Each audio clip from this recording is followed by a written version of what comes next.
Yeah, Silent Hill TDS, what's up? Yeah, come on. I.O.W. Sports Network, late night edition. Let's go. Come on. We about to raise the bar. Wild card mark. Everybody grab a seat, cause you know we about to spark. Late night sports talk. Modelo Le Cigar. Man, you don't wanna start. Wild card mark. We about to raise the bar. Wild card mark. Everybody grab a seat, cause you know we about to spark. Late night sports talk. Modelo Le Cigar. Man, you don't wanna start. Wild card mark. Hey. L Boogie with the hot flame, ashtray full of top names, little tree for your membrane. This the 9 hour time frame. I just snatched up a 6-pack, got my hands on a lid pack, whipping up a little batch of snacks. Yeah, man, I think I'm all set. Late night, can't sleep, go ahead and just tap in. Better grab you a cold one, and we about to get some laps in. Wild card on the microphone, he'll hit you with a couple flurries. Y'all need to just strap in for some entertainment sports commentary. We about to raise the bar. Wild card bar. Everybody grab a seat, cause you know we about to spark. Late night sports talk. Modelo Le Cigar. Man, you don't wanna start. Wild card bar. We about to raise the bar. Wild card bar. Yes, sir. Yes, sir. Yes, sir. We raising the bar, raising the bar. What's up? What's up? Welcome to another episode of I.O.W. Sports Show, Late Night Owl Edition. It's your man, Walkamar, in the building. Of course, if it's Taco Tuesday, I'm joined here with the one and the only. Hey, that is. He told you so. It's the man with the Grandmaster plan, Randy Weber. What's up, man? How you doing, man? I'm doing good. And you know why I'm doing good? Because I told them so. You told them so, bro. They don't listen, bro. They don't listen. You don't listen. You gotta open up your ears and listen. For real, man. No, pleasure to be here with you, my brother, as always. Hey, man. Hey, tonight's show is going to be real straightforward, straight to the point. So hopefully about an hour and some change, under an hour. Try to give you an hour max for sure. And we'll flap our gums about some good old sports stuff. Obviously, between now and last Tuesday, the NBA trade deadline passed. Some trades that me and Randy did not get to cover. That happened the following day. That Wednesday that went down before the deadline and everything. We'll kind of talk about some of those trades that went down. NBA, obviously, with the NFL coming to an end, chance to focus your eyes on a lot of basketball. Obviously, Winter Olympics are going on right now. I kind of got that in the background. It's a background noise. Some curling. All right, hey, say what you want. Love some curling. All right. Baseball. I don't know if people watch baseball as much as I do, but shout out to my Royals. Pitchers and catchers reported in spring training today, so that's going on in full swing. But hey, y'all know what it is, man. We got to put a final pin in the 2025-2026 NFL regular season. Our postseason comes in. Super Bowl was this past Sunday. The fallout from that, hey man, and that's part of the reason why Randy told you so. That Super Bowl pretty much went down as a lot of people expected. No surprise that the Seahawks won. No surprise in the way that the Patriots offense looked, Randy. How about we start right here? We'll get to the champs because the champs get all the time in the world. Matter of fact, they'll get a whole offseason to talk about them. Patriots. I'm just looking at a good defense that tried their best to do a carry job that they've been doing all postseason. They just weren't able to do it in this one because the opposing team's offense is at least, competent enough to put up solid points. This defense of the Patriots, the only thing they didn't do was get turnovers. That's the only thing they didn't do. I mean, I don't know what else you could have asked from them on the defensive side. Now, when it comes to the offensive side, yeah, I got questions. You took a rookie in the first round named Will Campbell at left tackle. I think you found your left guard. I think you might have found a right guard. Hell, you might want to try him at right tackle, and that's still even questionable. He's not your left tackle. So, yeah, I mean, I had said that as well as the defense had played throughout the playoffs, I thought that it was heavily inflated by the fact that they were playing, just to recap, Justin Herbert behind third string O lineman, CJ Stroud having a meltdown, and also behind the worst healthy offensive line, and then Jared Stidham in a snowstorm. And so, while I thought they did their job, I do think that significantly inflated them. I actually thought, despite not having the production of those games, this was the best showcase of how good the defense actually is, because they were going against a real offense that was competent. And they did hold them out of the red zone for the majority of the game. They held them to a ton of field goals before the A.J. Barner touchdown. And I mean, Kenneth Walker had obviously a great game, which is why he was Super Bowl MVP. That Super Bowl MVP could have gone to, honestly, a lot of players on that team.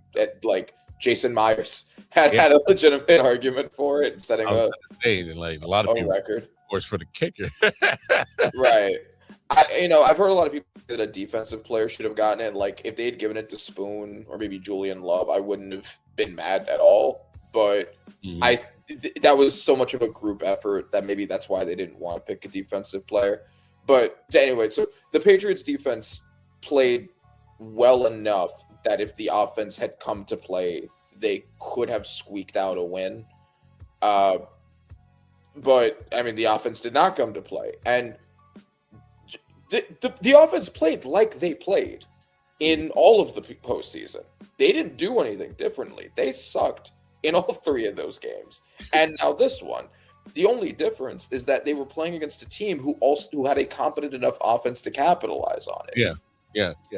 So I think it's been very obviously a Fugazi run.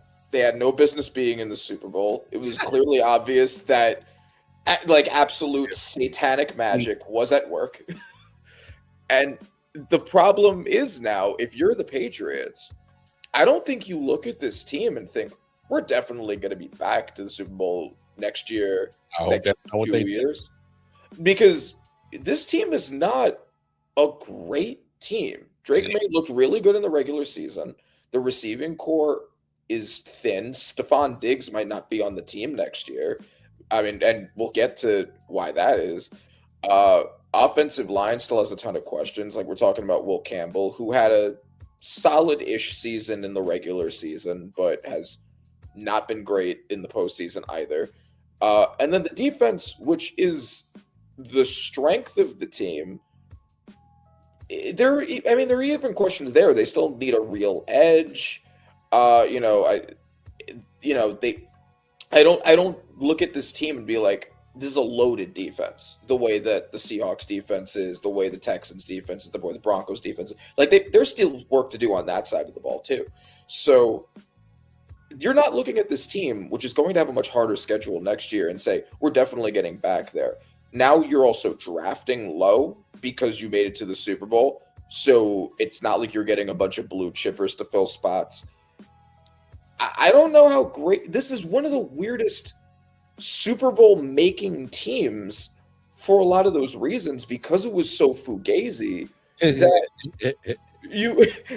I'm just at this point, I am rubbing it in, but I'm also just being honest that you look at this and you're like, what do we do now to win our ring?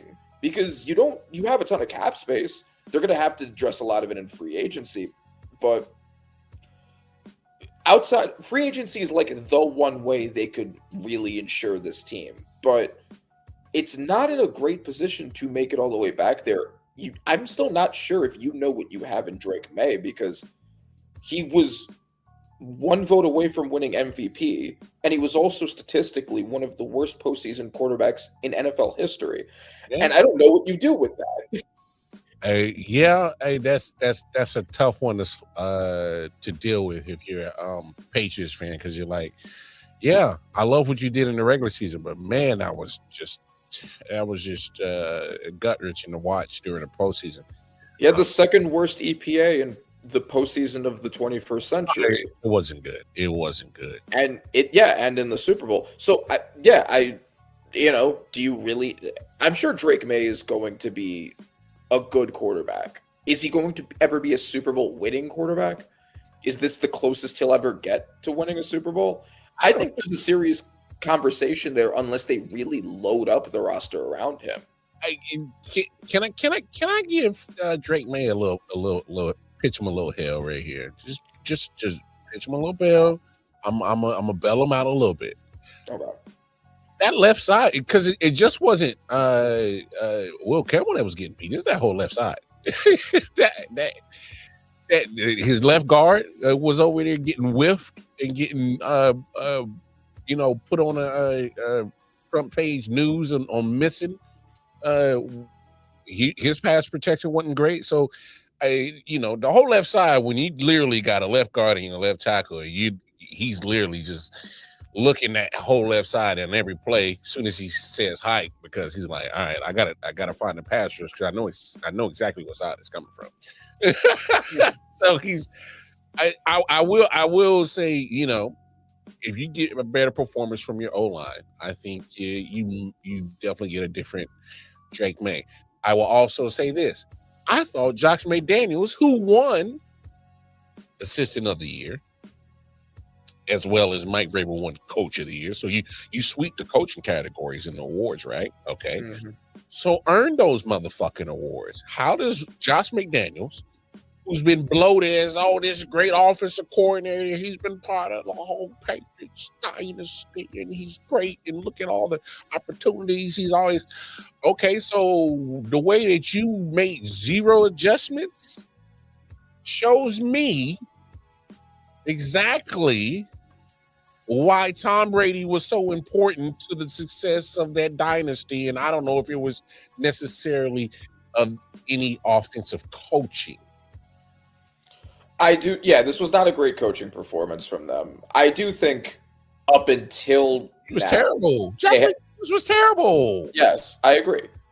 Up until the Super Bowl, I think the coaching was very good from the both of them, but this was not a good coaching job. Mike Macdonald, who does not have the coaching experience that either of them do, absolutely outcoached their asses. He coached, and look, I understand there's a disparity in talent-wise if you're looking at these rosters.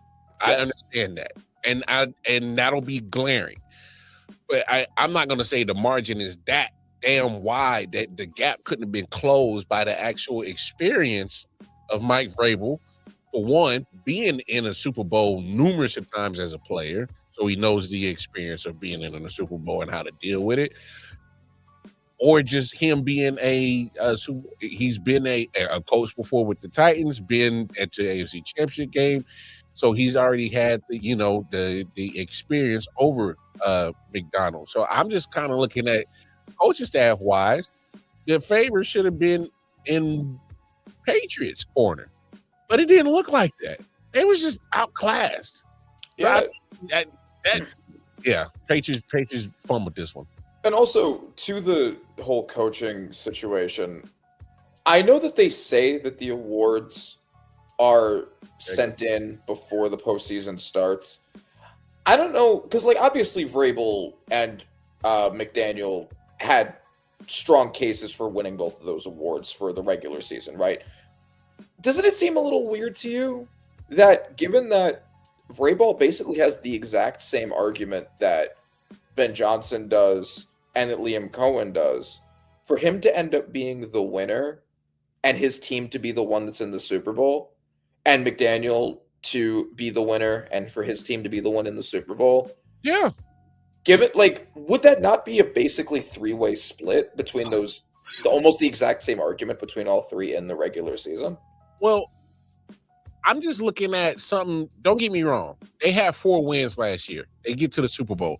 You obviously got to give them some kind of praise and credit because, obviously, there's the glaring change is the coaching change between Of Gerard course. and, But- and and Mike Vrabel. But what But I'm getting to the Super Bowl is not supposed to count. It's just supposed to be regular season. exactly that's my biggest point. So when they announced that he won, I was actually kind of taken back by it, is because, for one, how can you not recognize the fact in a rookie head coach in Liam Cohen, who took a 4-13 team and turned them around to 13-4? How is that getting trumped by what Vrabel did? And secondly, how do you overlook the fact of what Kyle Shanahan did with the 49ers team? Yes. Because I was willing to concede and push aside Liam Cohen as a rookie head coach to get his team to 13 wins in his rookie season and win the division and get them to a playoffs. I was ready to push him to the side for what Kyle Shanahan did with the injury-riddled team that he did and getting them to a divisional round. And literally had home field advantage in the palm of his hand week 18, and they just couldn't seal the deal. Right, So, against the eventual Super Bowl champions. the eventual Super Bowl champions, exactly. So my thing is like, how do you trump those two coaches for Vrabel? I understand the turnaround, but I'm looking at the scenario. He's been a coach before. He's had a 12-win season with the Titans. He knows success as a coach. He's done something that, quite honestly, I was expecting of him to do, was to make this a more competitive team. Is he probably 2 or 3 years ahead of schedule? Absolutely. But he did exactly what I was expecting Mike Vrabel to do, was to turn around and bring the allure of the Patriots way back to the building. I expected this. Yeah, no, and Shanahan was my coach of the year, but I think Vrabel, Johnson, or Cohen, and Johnson being my preseason. Johnson was my preseason prediction, so I would have loved for him to have won it. But any of those four would have been absolutely fine choices. McDonald, also a fine choice. I think Sean Payton had a legitimate claim. Yes. Like, very packed coach of the year. Competitive Field. The only reason I'm even making a note of it being Vrabel is that I don't necessarily think Vrabel had a stronger argument than Johnson or Cohen, because their arguments were essentially all the same, in that they turned around weak teams in a very short amount of time. Now, what might have split the difference is the seeding, because the Patriots were the 2 seed, the Jaguars and the Bears were, I think, both the 3 seed. That might have been the split the difference for the voters. But I mean, that you have to factor in the schedule to that, right? So I don't know. I would have given it to Shanahan over any of them, but I think it's fine. I think it's just a little weird that they wait to announce it right before the Super Bowl. And it just so happens to in line with now the playoff results. Now, I will say this. I'm not a big fan of the closeness, if that's even a word, of the MVP vote between him and Drake May. I don't even think it shouldn't even been that close. That's just me. Yeah. But imagine that they gave that damn award to Drake May and he went out there and performed in the Super Bowl that week he did. Would have been rough. That would have been so rough. No, I'm sure they're glad in hindsight that they gave it to Stafford, who didn't make it as far, but actually looked like an NFL quarterback in his loss. Well, I mean, and that brings me to my main point. What's going on, folks? How we doing tonight? That brings me to my main point about the Patriots, especially when it comes to Josh McDaniels.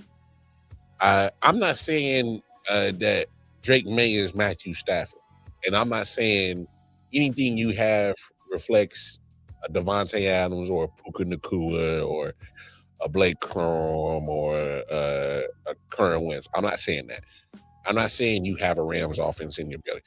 But what I am saying is that at some point you, as a offensive coach, should have been looking at, hey, let me look at the teams that were able to move the football on this defense. And the first team that comes to my mind is the Rams. Obviously, no, I'm not expecting you to be Sean McVay. Not at all. What I am saying is for you to be bloated as this quote unquote, oh, such a great offensive coordinator and coach of football and this and that. I mean, you couldn't come up with any kind of game plan that reflected anything that could have got you somewhat of some type of success that I'd have been replicating what Matthew Stafford and Sean McVay been doing easily. You got to replicate things that work well against that type of defense. And obviously, I'm just saying, the only reason they even got a touchdown is because the Seahawks defense softened up because of their lead, right? Like that's how bad it was for them. If we're being honest, and let's switch it to the Seahawks equation of this. If we're being honest, this should have looked like the Patriots Broncos Super Bowl that they had. This should have been a real actual blowout. If we're being honest, for sure. And they even picked it back up at the end, and it started looking more like a blowout again. It was just that period in the early fourth quarter when the Patriots kind of got some stat padding licks in. Exactly. We agree with you. We agree with you on that. Yeah. I mean, the score doesn't really actually show just how much of an ass beating it was. Like, it was even worse than it looks like. They didn't have a chance at all. No, it was literally this is how I really felt about the Seahawks as we get to them on this side of the equation of the Super Bowl. They were fine taking the field goals because they're looking like we're not worried about that offense. They were fine taking the field goals. And I will say this, if there are any football people who talk football, the football content, want to be credible, you're an analyst, you're a journalist, you're on TV, you write about it, whatever you do. If you think that you have questions about Sam Darnold, at this point I'm willing to say like you really got to let it go. I think I'll say this, it does make a difference in coaching, and this is the true example of it. It makes a difference in not only coaching, organization, culture, all that shit. This is the true example of why it matters. Because this is now 2 years in a row that Sam Darnold has quarterbacked the team to 14 plus wins. And to do that in consecutive years in two different organizations, and you're the common denominator, I'm going to look at you a certain type of way. Just saying. I'm going to look at you a certain type of way. And if you look at this game, if you go by numbers, the numbers are not going to wow you. But if you look at the game, are there some throws that I think Sam missed? And obviously, if he wants those back, yes. There's some money he left on the table. All right. And that's some of the part of what I'm talking about. This score should have been a blowout because some of those drives that ended in field goals, if they actually make a couple throws here and there where Sam makes a couple connections, he did miss JSN wide open on that breakout, that coverage blown, and he's just standing there wide open by himself. If he gathers himself and doesn't get too anxious and doesn't overthrow him, that's a walk-in touchdown. So there's another touchdown off the board. There was a couple of throws that I wish Sam would have made for sure, but especially first drive, I was very impressed with the first drive. There was a couple of throws in that first drive. I'm like, oh, Sam throwing in some tight windows, and he's flinging that rock. And I'm like, okay, this is what we're doing. So he wasn't scared. He did put it in some dangerous spots, but I will say overall he played smart football. There was a couple of times where he could have taken the sack and he just thrown it away when nothing was open. And I'm like, that's smart play. Lift it down. And so he played smart, managed the game, football. Don't fuck it up. I got a fucking world-class defense that's going to bring it home to me, and that's all I got to do. And he did it. So exactly. That was the difference between him and all the other offenses that the Patriots went against. He played clean football, didn't turn the ball over. I actually thought that because Darnold was actually pressured a lot. Drake May and Darnold were both pressured a lot. And the Seahawks recorded 6 sacks against Drake May, and the Patriots only recorded 1. And Yeah. if you look at it, a lot of that was Sam Darnold extending plays with his legs, knowing when to throw the ball away. Yeah, evading, which is not something he's known for, but he did a really good job evading and extending those plays to get the ball out. There was a couple of joints. I was like, yo, he's dead to rights. And next thing you know, he did a little dip or something and swiveled out. And I'm like, what the hell did this come from? Yeah, exactly. No, so I think that he played well. And also, shout out to John Schneider, because I, like a lot of people, didn't have high expectations of the Seahawks because I didn't have high expectations of Sam Darnold. I thought that, especially given all the narrative around Kevin O'Connell, that like, oh, he looked that good for the first time ever because he was in that offense with Kevin O'Connell. And it turned out that no, it was actually Sam Darnold out of nowhere. And shout out to John Schneider, because he's done this twice now. He moved from Russell Wilson to Geno Smith, and everybody thought that the Seahawks had made a quarterback downgrade. And it turned out that Geno Smith ascended and Russell Wilson declined. And now he moved from Geno Smith to Sam Darnold. A lot of people thought the exact same thing, and it turned out he was right again.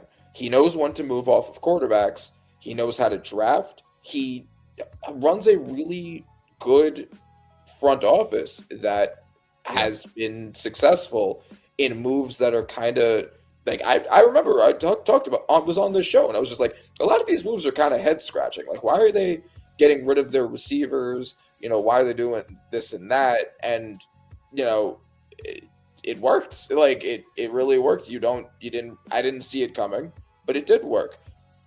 Yeah. Now, my preseason predictions weren't high for the Patriots, and they, you know, drastically went past my expectations as well by getting to the Super Bowl.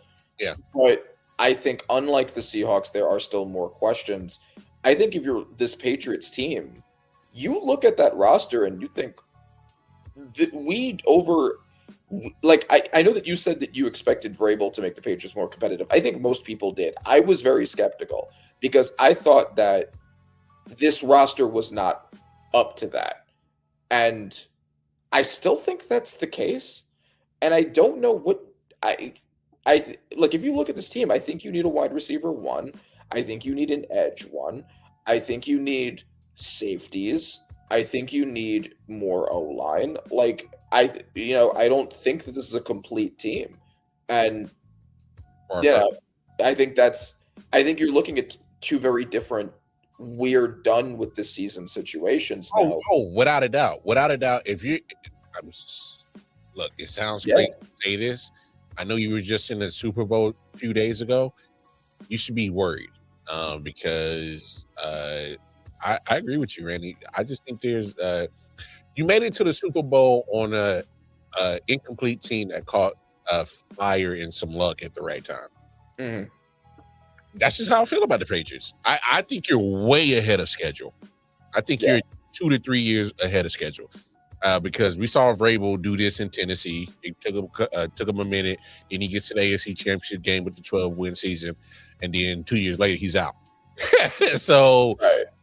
This looks like a team that could be in that similar situation. They could be similar to what the Commanders, where like they had this hot start, nobody expected it. They went way past what anybody expected of them, and then they come down to earth next season.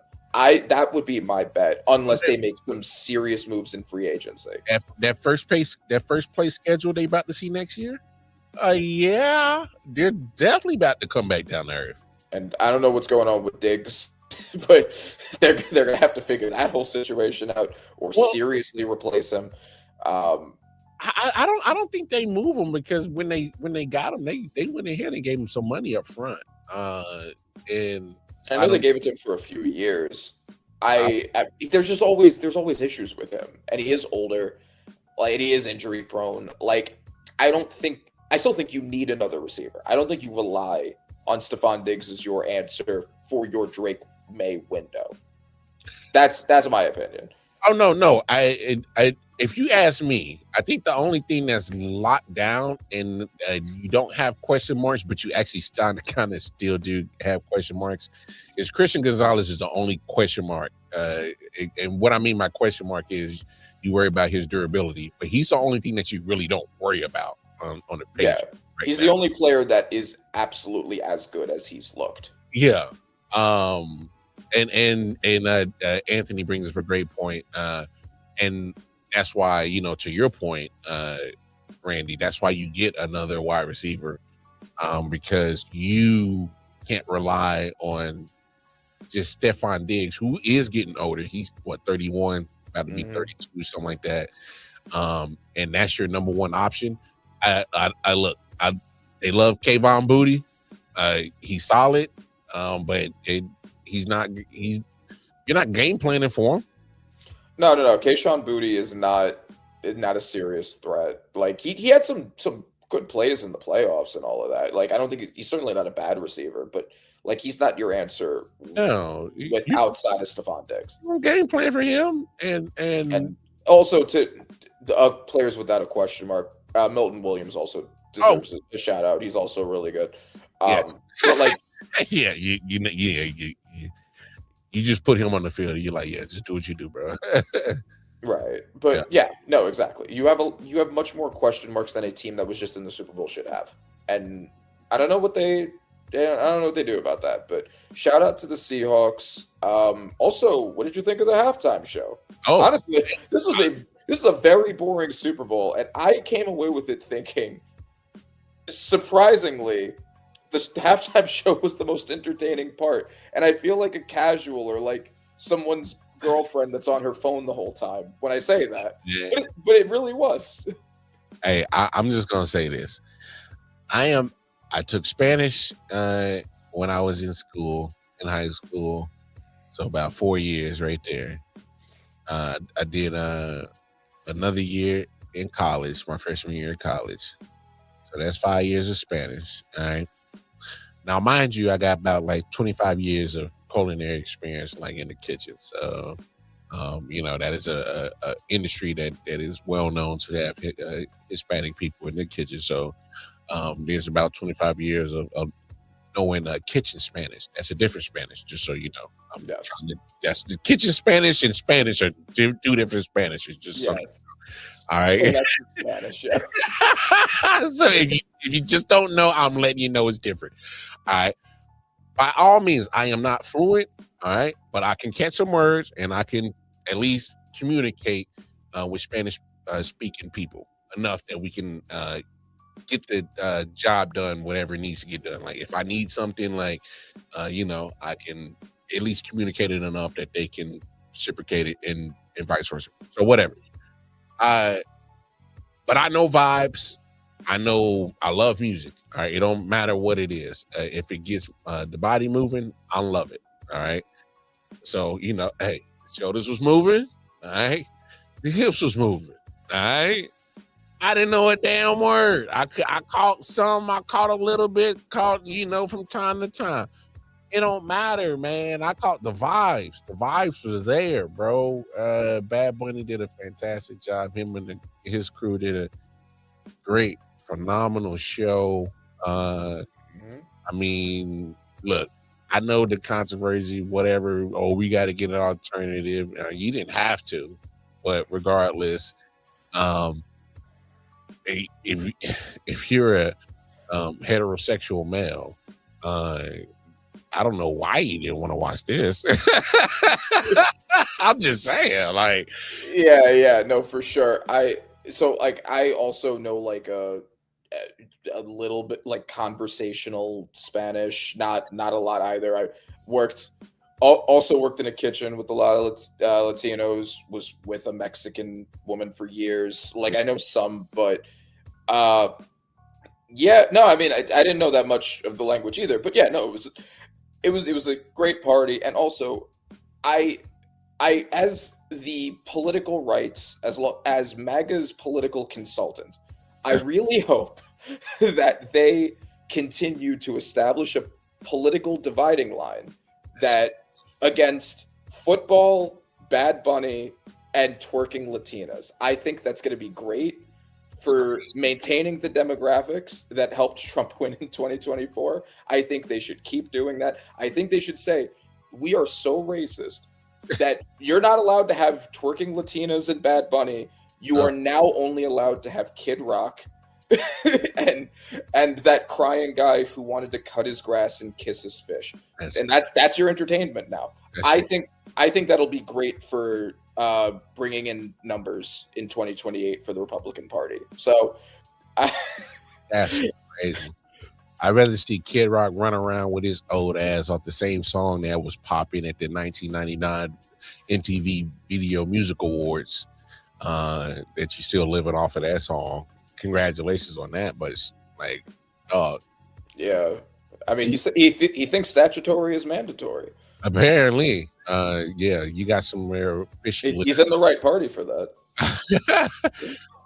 Yeah, look, I don't subscribe to the political bullshit of anything because I think politics is a very disgusting world that is very manipulative, very backstabbish, cliquish, all that shit, fake. It's not real. So I'm not subscribing to any of this shit. I just like, can you entertain me or not in a halftime show? And this entertain me, point blank, period. All right. That's the only thing I ask for. I don't care what genre of music you're from. Because when Shakira was there, she was singing in Spanish. I didn't, some of it was. I didn't,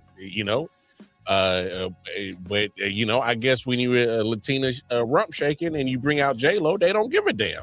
But so they weren't told to be mad about it this year. They were told to be mad about it, so now they're mad about it. That's always what it is. And look, be mad, cool, have your right. You didn't want to watch it, cool. I enjoyed it. I saw a lot of ass shaking from some very beautiful women, and I was trying to make sure that I didn't get smacked upside the head for my wife from gawking too hard. That's the only thing I did. All right, so I enjoyed the halftime show. Probably a lot more than I enjoyed the football game. Facts, yeah. No, for real, nothing but field goals for 3 quarters. I mean, I was waiting for Bad Bunny. Like, geez, yeah. At that point, I was like, shit, just hurry up and bring on Bad Bunny, because I can. And obviously, we kind of talked about it too. I will say that obviously, I think our infatuation for Bad Bunny is different because we are wrestling fans and we've seen the entertainment value that he does bring. Just as a funny point, also, because I was just talking to a coworker about this recently. She's Latina. She's a big Bad Bunny fan. Since first ever seeing him, because my first ever seeing him was in wrestling. Yeah. And I always had the impression that he was a crazy short guy, like very short. And then she pulls it up. It's just like, oh, he's like 5'11", like he's like an inch shorter than me. And then I realized, I thought that he was short because he was standing next to Damian Priest all the time. Yeah, and Damian's like 6'3". 6'4". Yeah, he's crazy tall. So it's funny seeing Bad Bunny in another context and being like, "Oh, you're like a regular sized man." Man, that's crazy.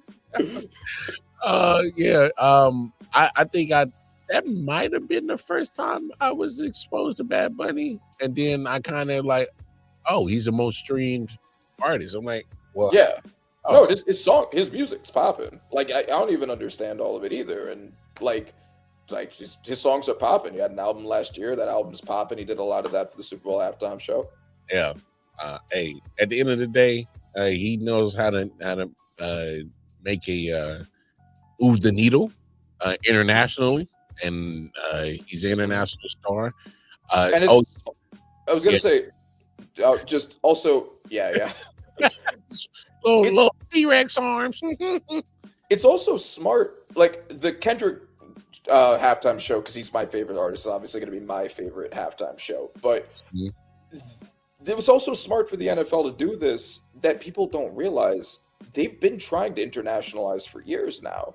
They're like the only American sport that doesn't have much international reach.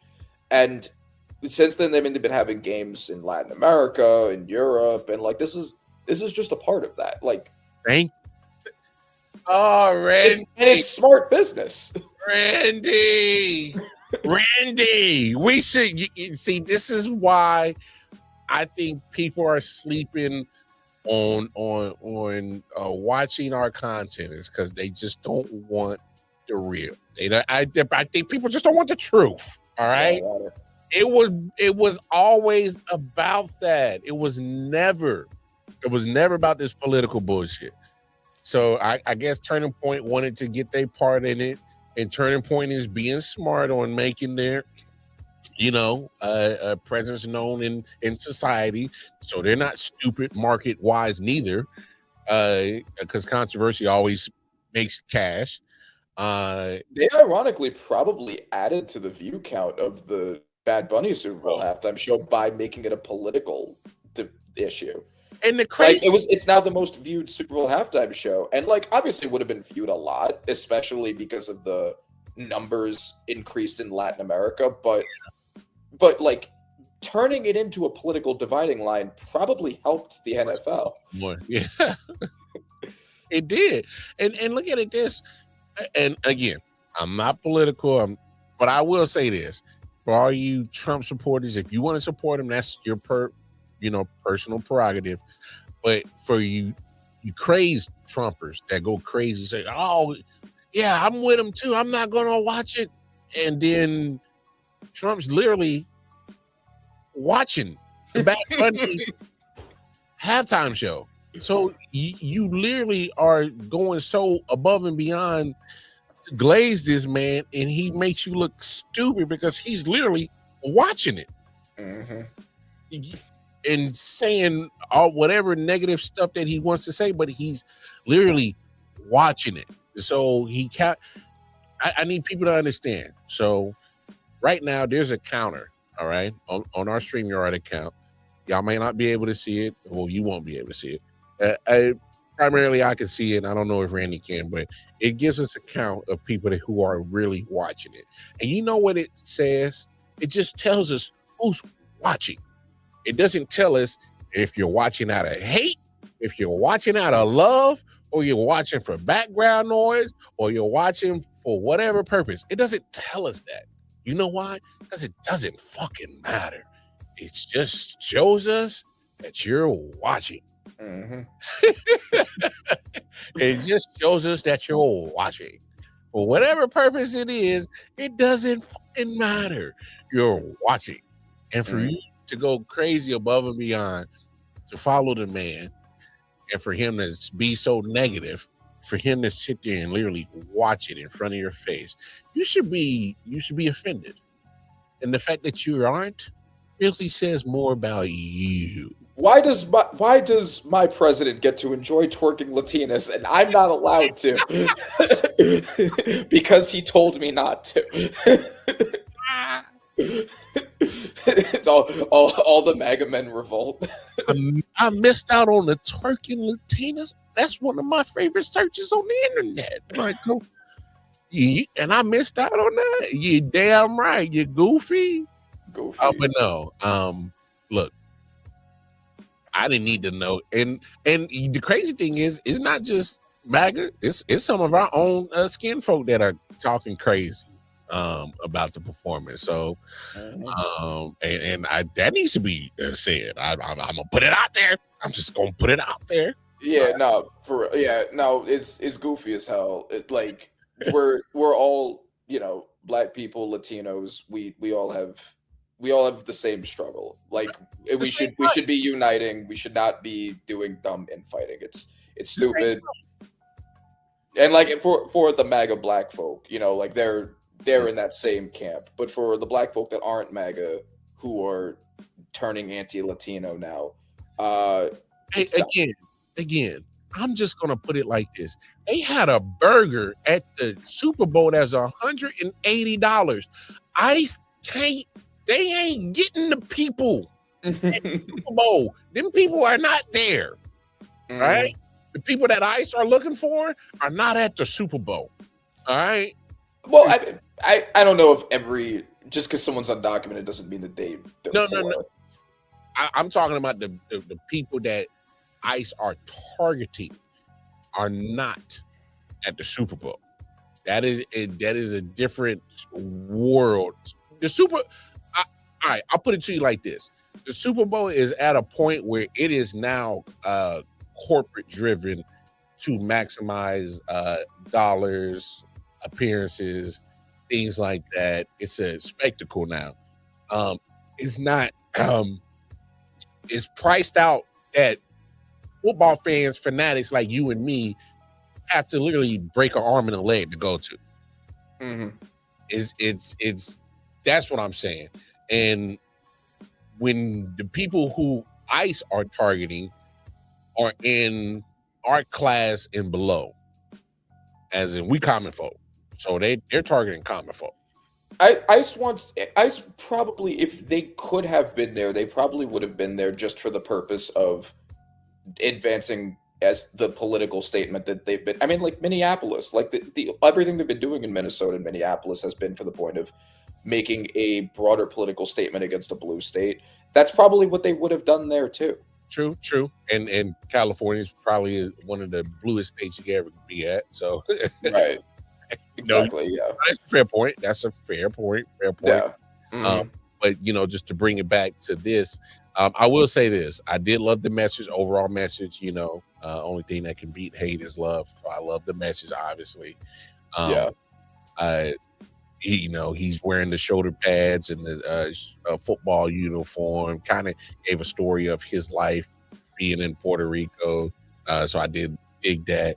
I love the actual people getting married in the joint. You come to figure that out. You come to find out he hands the Grammy to a kid that was detained by ICE, and has a lot of nuggets in there. A lot of nuggets in there. I knew he gave it to a kid. I didn't know the kid had been detained by it.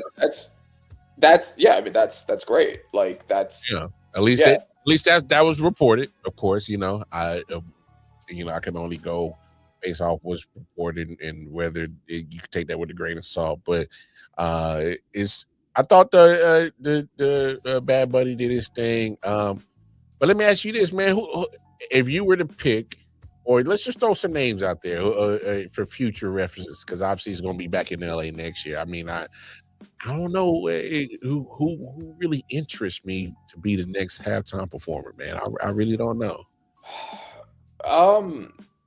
That's a good question. I heard about that too. Yeah. I saw that. That was funny as hell.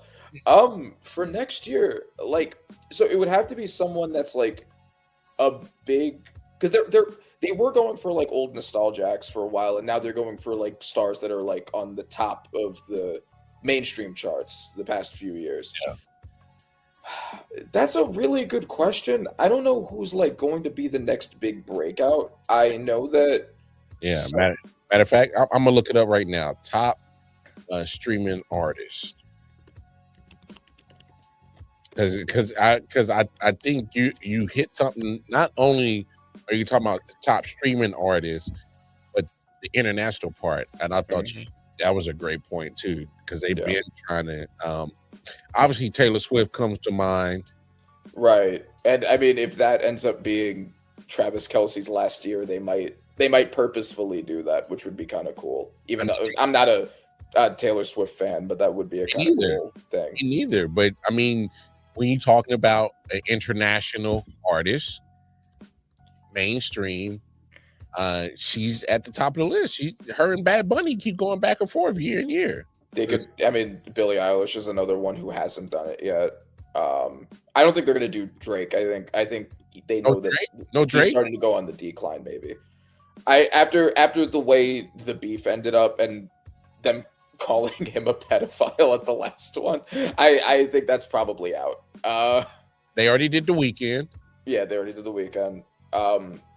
I mean, some like the newer artists that are starting to get big. I know Leon Thomas is one. I don't know if you remember the show Victorious on Nickelodeon, but the dude from that show was nominated for Best New Artist, and he's been making some moves. That's probably a couple years out, but he might be someone to look at. Yeah. They already did Bruno Mars. So I can hear you on a Billie Eilish, but I don't know enough of her music to really. Yeah. Yeah, that's. I mean, I don't know. J. Cole's retiring, so that one probably is out. And I don't know if you've heard the new album, but it's awesome. I did love. I've already ran it back all the way through twice. So good. Yeah. I mean, there are probably a handful of them to choose from. They could also go back to a big nostalgia act, like a really famous rock band from like the 70s or 80s or whatever. Like they have options. Oh, they got the odds. Lil Wayne. Oh, that'd be cool. I would love a Wheezy halftime show. I mean, he's wanted one. He has wanted one. Yeah, he might have wanted one, but I mean, look, when he didn't get it over Kendrick, I understood why. Because, like, I've been to a Wayne concert. All right. It's a lot of mumbling. All right. Look, I'm just gonna say. Yeah.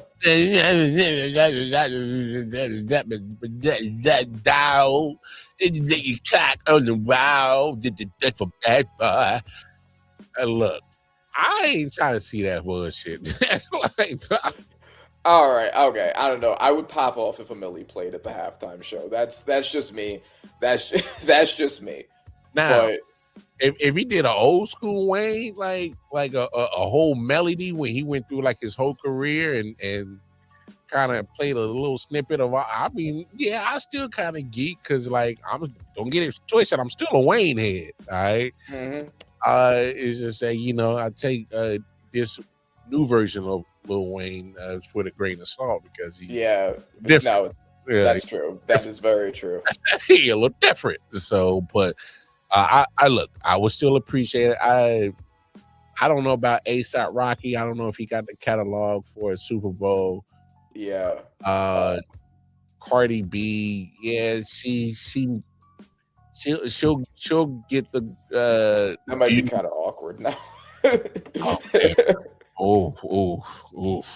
Yeah. But she knows she moves a needle. Not gonna lie.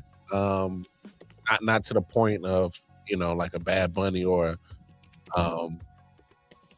Taylor Swift. I think they're banking on trying to get Taylor Swift to do it. I don't know. Oh, J. Cole actually is part of the odds. He does have odds that are there. It's plus 880, but if I had my choice, it would be Cole. I just don't know if he's gonna be active enough to want to do it. Maybe as like a farewell to him as an artist, like as a way to go out. That would be pretty cool. Fair point, Crafty. Not only well-rounded, and that was one of the questions I meant to ask you earlier. I don't see too many flaws on this team going into next year. So I'm not saying they repeat. So hear what I'm saying. I'm not saying they automatically repeat. What I'm saying is, if we say there's obviously holes and gaps with the Patriots, I'm having a hard time finding those same gaps and holes when it comes to the Seahawks. That's my point. Yeah, that's true. I'm having a hard time finding the flaws in this. They do have a lot of cap space, and they are probably bringing back at least a lot of their core guys. I've heard some talks about Reek Woolen. They probably could afford to bring him back, but even if they don't, their DB room is still stacked even without him. They can move off of him and let him get paid somewhere else and just draft another corner in the league. Draft another corner. That's what kind of been their MO anyway. Yeah, exactly. Kenneth Walker, they may or may not pay just because running backs. Oh no, he's getting paid regardless. I don't know if you. I know he's Super Bowl MVP. I get it. Of course, that moves it. Yeah, and he's definitely better than Chardonnay. But I mean, they probably could afford to pay at least the majority of those guys and still be rock solid. The Chardonnay injury now is the reason why you make sure you keep Kenneth Walker. Right. That was an ACL a couple of weeks ago, so that's pretty much this year. That man won't be ready week 1. Right. And I mean, I don't know what Chardonnay's contract looks like. If they cut Chardonnay instead, that might give them if they're able to, depending on his contract or whatever. Like that could also add a little bit of cap space that helps them keep as many people as possible. I mean, we'll see with that. I fuck with Big X the plug, but yes, I would. I don't think it's gonna happen, but yes, I would. It's not gonna happen because of two things. One, I don't think the catalog is there. When it comes to playing on that type of stage. Now, I'm not saying for me, I would love it. And then two, I don't think he has an international reach, which is also another point that Reddy made. That is, I think, is important. They are trying to move the NFL product internationally.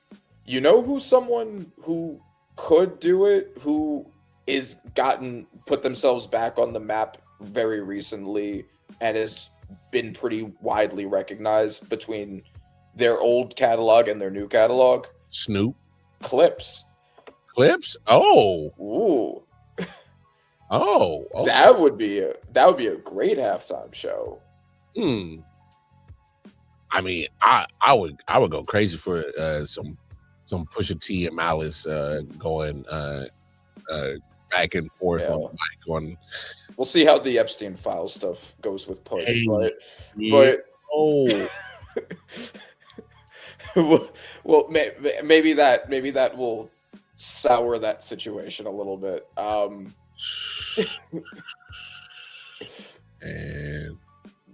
But I mean, artists that are big right now, like, you know,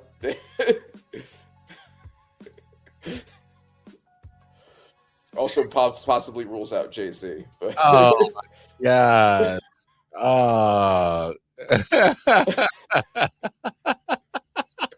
that's crazy, bro. Oh man. But as to kind of help bring this. Yeah. All right. Let's just move on to the other stuff because we still got other stuff to cover. NFL awards. We'll do NFL awards and the Hall of Fame. NFL awards. What did you think of we already did Coach of the Year and Assistant Coach. What did you think of the other awards? I know that you agreed with MVP, like I did. MVP was spot on. Were you at all surprised that Herbert got a vote? I'm not surprised he did because just the way that the writers' behavior goes. But I also can understand that why he did get the vote because, I mean, look, if you really step back at it, that man offensive line was nowhere to be found, and he literally played like Iron Man all season and drug him to, at least a first round competitive game, at least until they just couldn't do nothing in the second half. So. Yeah. No, it was Sam Monson from originally PFF who was the one that voted for him, and he put out a video explaining why. And after hearing his case, I mean, yeah, the offensive line was the worst in the NFL by far. He didn't have a particularly good receiver group. You know, his receiver group's comfortably below average, and he carried them to the playoffs. I mean, if in terms of valuable, I think that you can make a legitimate case that he was the most valuable player to his team. Is that word valuable? Yeah. It matters. I mean, you gotta put that's why we always say we gotta put context on it. And when you have the word valuable when it comes to MVP, like I just think because he was without a lot. There was a point in time he was missing key players on his defense, and along with having trash O-line play, and he's still playing solid football. So I can understand why he got the vote. So it didn't bother me. Offensive Player of the Year, JSN. Not again, really loaded competitive field, but you can't complain about it. I think. If you go Puka Nacua, you're splitting hairs. I don't care. Neither one of them would have been wrong. You go CMC. I can't understand. Right. Yeah. CMC. For the other one, James Cook was. Hell, I think, you go James Cook. Yeah. Right. Exactly. I don't think he ended up being in the final five, but I thought that he should have been, or like he had a serious enough argument to be it. Hold on, let me just pull the rest of this up. Disrespect to James Cook, though, this is crazy, bro. Yeah, no. it was those two, Puka, JSN, CMC, Bijan. Drake May was the one that shouldn't have been there because he was already nominated for MVP. Like that spot should have gone to James Cook. That was kind of crazy. But like, yeah, like any of the five aside from Drake May, so would have been totally valid choices. I know that I had said last week that I thought that JSN had too much stronger of a case than Puka, but if you actually look at all of their stats, it is closer than I originally thought. Yeah, no, any super loaded field. Defensive Player of the Year, obviously Myles Garrett, obviously unanimously Myles Garrett. Brian Burns should have been a finalist, but it wouldn't have mattered anyway. He was obviously going to the guy who set the 18-game sack record. There's really nothing to say about that one. Offensive Rookie of the Year, did Tetairoa McMillan. I think we had both said that we thought it should have gone to Tetairoa McMillan. I will say, though, even though I don't think he should have won, Jackson Dart deserved more than one vote. That was kind of crazy. Tyler Shuck did not deserve to get more votes than Jackson Dart. And do you agree, or do I need to make my case to you? Do I need to get on my soapbox for this? I mean, Tyler Shuck getting votes, I don't hate it. I mean, the guy did play some damn good football down the stretch. Kind of makes you question, like, had he been able to get in there a little bit quicker, if they probably would have snuck around and been that representative of the golden bag of trash that is the NFC South in the playoffs. So, I mean, it makes you wonder. Okay. However, no, hold on. I do think that Jackson Dart did play relatively solid under circumstances. That is the New York Giants. Led all of the rookies in total touchdowns. I absolutely love his mobility. Yes, he set an all-time rookie record for most consecutive games with a passing and rushing touchdown, or with a rushing touchdown. Beat the best team that Tyler Shuck beat was the 8-9 Panthers. Yeah, Jackson Dart beat the Eagles, and he beat the Chargers, who were both playoff teams with winning records. And he beat the Cowboys, who had one of the best offenses in the NFL. Now, their defense was bad, but they had one of the best. It's still a better team, arguably, than the Panthers. And he, even though he didn't win, he lit up the Broncos defense. And he did most of that without Malik Neighbors, and a lot of that without Cam Scatteroo, too. Nah, he did. He gave that Broncos defense hell that game. Matter of fact, that wasn't even his fault why they lost. I mean, it wasn't. It was a defensive collapse. You're right about that. Yes, it's a Shane Bowen masterclass. And also, if the main argument against giving it to Dart is the amount of games played, Shuck also played only a little more than half the season. Yeah, I'm not worried about the amount of that. I just think for me, I love Jackson Dart in the way that he plays. It's fun. It's entertaining. I just don't know if he'll be able to be around for a long time because he got to figure out a way to take care of his body, man. Okay, well, that's not getting factored into the award voting, but I know for me personally, I'm if we're because we're going to give awards on play style. We're giving awards on what they did within that season and how they did in winter season. Yeah, you're right. And if you take the impact of what Jackson can do with his feet and his arm, he can affect the game in more than in one way. So I look, if you want to give give him more votes than Tyler, I wouldn't be mad at you. I look again, and he also should have been more than Travion Henderson, who didn't even get used until halfway through the season. But that's just me. That's just me. Again, the system is flawed. It is not just flawed when it comes to this Hall of Fame shit, man. It's it's some flaws anytime that you put a lot of people in charge of voting systems that never played a down in NFL, probably never played a down in either collegiate or high school. And look, again, being around the game and writing and reporting on it, respect to it. We'll never downplay it because we're almost in the same realm of that vicinity, just being a content creator. So I would never downplay it. Obviously, they go to school, they got a code of ethics they got to follow. They got, education that they sacrifice time, all that. It would never downplay that. I'm just saying, when it comes to Hall of Fame, stuff like this, awards that can affect people's extension money, tiers on how much they get paid, incentives and stuff like that. This should be voted on people that have either played it, coached it, or managed it, GMs, owners. Yeah, or like I think it's fine for analysts to be involved if they're relying on data. And I think that a lot of these are so subjective.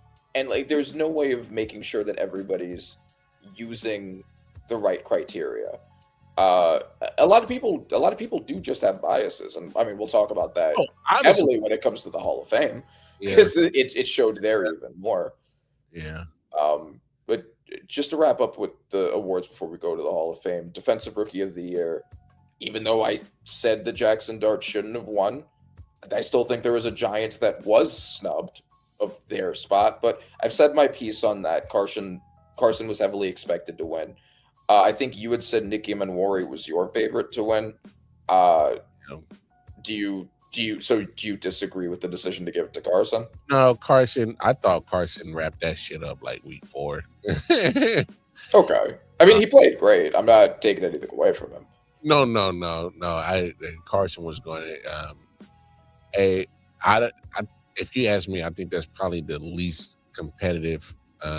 This one in the Defensive Player of the Year, which was also another lot, was probably the least 2 competitive categories, just because I just think we knew who was going to win it. And no disrespect to another probably a young rookie that probably you could throw in his name in the hat, James Pierce, who now is just on. He needs to clean up some situation right now. Yeah, no, because I had said last week that the 5 finalists for that award were the correct finalists. I thought that Abdul should have won, but Pierce was, I think, a deserving finalist. And after the most recent news, I think there are questions of if he's going to be in the NFL at all now. All right, so this is a sidebar conversation, so this was not part of the plan. I'm just organically pivoting, folks. Sure. Randy, I'm just at a loss for words. Like, young man, you literally just made a name for yourself in this NFL when you put your name in that category of being Defensive Rookie of the Year. And then you just kept on that trajectory. And in 3 years, matter of fact, in 2 years, that team probably would not have let you see that 5th-year option. They were going to extend the shit out of you. You just cost yourself $150 fucking million, bro. It's crazy. I mean, and like I know that there was talks of him having character issues in the draft, but it wasn't this kind of character issue. There was like issues with his motivation and stuff. To this degree, I don't think anything like this was ever expected out of him. Like this would have been like what Mike Green people were worried about with him, not James Pierce Jr. But to this degree? Yeah, no, exactly. It really did come out of nowhere. Bro, the fact when the details came out that you struck a police officer with your vehicle in a way to evade and to flee, I'm like, oh, bro, you are asking to come on, bro. You're asking for the state of Florida to throw the whole damn book at your goofy ass. Nah, man, and it's a shame. Like he had apparently his girlfriend had apparently broken up with him, and he had By the been way, Rickea stalking her. Jackson, who's a professional women's basketball player for the LA Sparks, who has her own blossoming career. Oh, right, yeah. She had broken up with him. He was stalking her, kept calling her, not letting her, leaving her alone. She tries to go to the police station. He follows her in his brand new Lamborghini and smashes it into her car to stop her from going to the police. Police get there, and then yes, he strikes a police officer on his way to try to flee. And I mean, there's just so much there. Clearly unstable, clearly has a lot of issues that he's going to need to get worked out, possibly through his career away. And as like a minor note that kind of bothers me, if I was that rich that I could afford a Lamborghini, if anybody put a scratch on it, I'd bug the fuck out. This kid Literally use it as a battering ram. Yeah, this kid's like, I could just get another Lamborghini. I'm gonna smash two people's cars with it. It's a minor note, it's not nearly the most important thing here, but it bothered me a little. It's like you are so ungrateful to be able to afford a Lamborghini. I don't know. That's just me. But like, yeah, when I feel like this happens to a lot of athletes. They get to a certain point of money and fame, and they kind of lose their mind. They think that they're untouchable, and he will learn that he is in fact touchable real quick. I think what I saw, and somebody could correct me if I'm wrong, in the state of Florida, it's going to carry a mandatory sentence on this. And they're gonna make him sit down for this. For how long? That's determined. Was this all said and done? Obviously, I'm not jumping to conclusions or anything. I'm not a lawyer. I'm not a judge. I'm not none of that. I'm not an expert in none of that. So all I'm saying is I'm just looking at a young man that literally was getting praise on this show a week ago, turned around, got praised for being a finalist for being Defensive Rookie of the Year, and within 72 hours, matter of fact, 48 hours, or something like that, he's getting into this situation, and this is just. Yeah. And while I am a lawyer, I'm not a lawyer in Florida, so there's limits to how much I know about the law there. But from just on football, if you're the Falcons, you're fucking furious about this. You gave a first for that guy. You might need a quarterback now, and you might not be in a position to get one now. I didn't even because of him. I didn't even think about that because they gave up capital to go get him. Yeah. And he might be in jail for the rest of his contract. Yeah. And because I think minimum, he might do like 3 to 5 years on this joint. Like you said, the rest of his rookie contract. And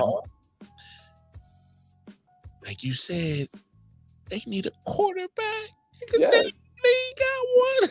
My God. Yeah. They better hope Penix comes back in a clean bill of health, and it's like a 70% completion percentage, because they're going to be pissed. If Michael Penix is a wrap, if he's a bust and they're stuck with him, or Kirk Cousins, like they're oh man, that's gotta hurt. No, that is my goodness. At least you have Jalen Walker. Oh my goodness, that is crazy. Yeah, I did see that. Wemby, look, Wemby is a freak of nature. Absolutely. Right? Cheat code, and it just makes no sense. I mean, it's crazy. Is Dallas in trouble? They have to tag Pickens for $25 million, but it wouldn't be right signing him for over $35 million, knowing Cini only getting 32. If they re-sign him, they probably give him a little bit under CD. So if CD's at 32, they'll give him 31 and a half, just out of respect. I think that I mean, it's kind of similar with the T. Higgins situation for me. Like, Mhm. you have no defense really. Yeah. Like you have some pieces on the defensive line now, but you have so many holes you need to fix there. I don't know if wide receiver 2 is where you should be committing that much money. That's my thing. Like, I would rather use that money to bring in defensive pieces, given my situation. Randy, Like Pickett's played well enough to earn it, but Randy is from Jerry, roster construction, it's Jerry Jones. We're talking about him. I know, right? Like, Bengals ownership and Cowboys ownership not good, but Don't be surprised if Jerry Jones ponies up 31.5 for George Pickens. honestly, knowing him, they might do the 35, and CD might get pissed. I think that would be asinine to make to pay Pickens way over CD. No, I agree. Because we're talking about CD Lamb, whose first 4 years in the league can be compared to only Justin Jefferson's first 4 years in the league. Like, Or, I mean, Jamar Chase or like whatever. Like, he's a great receiver. well, but that's what I'm saying. We're not talking about there's a huge gap between him and Justin Jefferson and Jamar Chase, numbers wise. Right. So, he did have some drops and some injuries in this year, and that's fair. That's fair. That is 100% fair. Yeah, but like, I don't know. He's a great receiver. I don't know how much they're personally worried about outpricing him over CD. I think Jerry Jones doesn't make decisions the way that we would expect a football owner to make decisions. Exactly. And so it's hard to say. Like, we could say, like, okay, what would we do? Yeah. And then the question is, like, okay, but that doesn't mean that he's going to do that. Hey, And I don't know. JD, what would Jerry do? And we ain't talking about Jesus. We talking about Jerry. WWJD. What would Jerry do? And whatever you think he does, he changes. He has his own formula. Whatever the wind blows and whatever he thinks makes sense at that point in time makes sense to him. Right. No, Anthony, you're not wrong. I'm not disagreeing with you. If you're talking about last year, Pickens was the number 1 wide receiver, no doubt about it. All I'm saying is, if you're talking about, for me, if I'm a general manager, I'm looking at the overall body of work. I can't poo-poo on what CD Lamb has done overall body of work and what George Pickens has done overall body of work. George Pickens, if we're talking about talent, George Pickens might be the most talented wide receiver on the planet Earth right now, if we're having a real conversation. Like, his talent is worldly. All right. Now, putting it all together as a wide receiver, there's some things that he gotta, he gotta clean up. There are also the issues of he's someone who regularly Crashes out. Team. Like, it's similar to like the AJ Brown situation, like all the talent in the world, but like, how reliable is he? Is it worth tying yourself to that much money to someone who you're not even sure is reliable as a part of a team? Let me ask you this, Randy. Would you value anything that Mike Tomlin would say about a player? Yes. He moved off of him. Yep. Regardless of the talent that we know that he possesses. Let that sink in. Because I'm with you. Anything that Mike Tomlin would say about a certain person, a player that has been under his wing, under his coaching, his tutelage, and he says something about that person, I'm going to take it for what it was, what he said. And I'm going to take value in it is because I think he's earned that cachet in this football conversation, this football space that we talk in so much, that, hey, his word means something. And he moved off of him. I got to take that into account. Otherwise, he'd still be in Pittsburgh. Yeah. Just saying. Yeah. So I don't know. We'll see what they end up doing with that. Protector of the Year was the last one. Yeah, that was the first time they did that. Joe Tooney, your former guard. I think if I had to pick one person, I think I chose him. Again, pretty competitive field, but absolutely helped turn the Bears around. Do you agree with the decision? Absolutely. I think he had the second best pass rush win rate, only behind Creed Humphrey of everybody in the NFL. Also, Not only that, I just think you look at just aura rod, like just what Joe brought to that, because Caleb Williams was getting like harassed last year yeah, behind his O line, and he was given time this year, and that's when you see the leap of his progression. And that's what you see.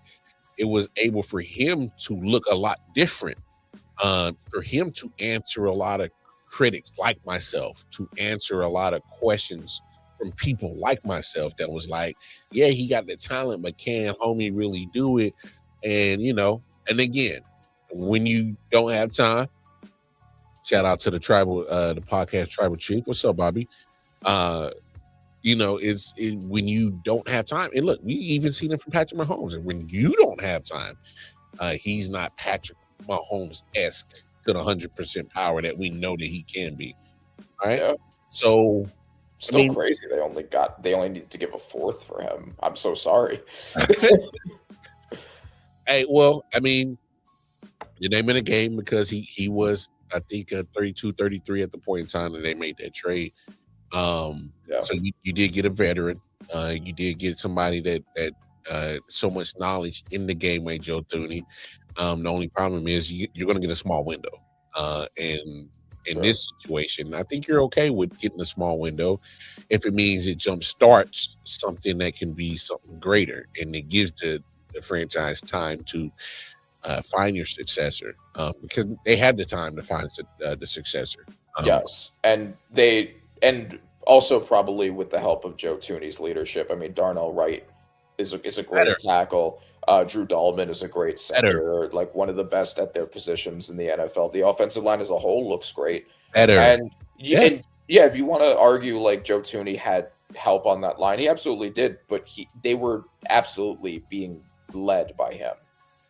And that the offensive line, because Ben Johnson knows offensive line building and what that does for a team, because he did it with the Lions too. Yeah, absolutely changed that team around, without a doubt, because it answered a lot of questions just by making a certain couple of moves. And look, point blank period, when they saw a problem, they invested in it, they took care of it, and it paid dividends in 1 year, first year. So yes. And it helped, and it absolutely helps the growth of your young quarterback, who he needs that. He's going to need that. So yeah. And okay, so now the NFL awards the same night, Hall of Famers were announced. Hall of Fame being a huge controversy this year. It was.